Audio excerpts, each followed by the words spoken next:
ठिकै छ छिटो गर्नु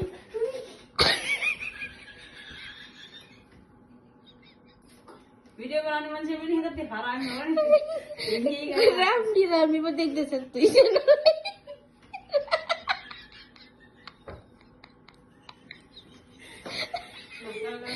यो दुख्दैन हामीले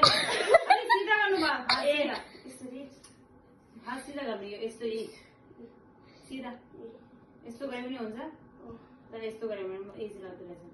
यसरी यसरी यसरी हात मतलब जब ऊपर जाओगे तो हाथ नहीं ले जाना ये पूरा दबलो आउँछ नि त फेरि साँच्चै नै दुब्लो आउँछ हाँ भाइ कति ताल गर्नुपर्ने मतलब 10 ताल जति गर्नु सक्छ हाँस्छस् म यसरी एक्सर्साइज गरेर म पाकी हुन्छ अरे अनि पेट पतला गर्नुपर्छ अनि पेट पतला गर्ने यस्तो पछाडि पनि जान्छ नि त आउँछ गरेर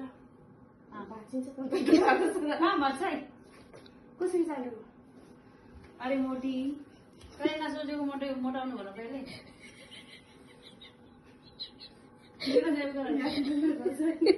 तपाईँ सिकाउनु यसरी भिडियो बन्द गरे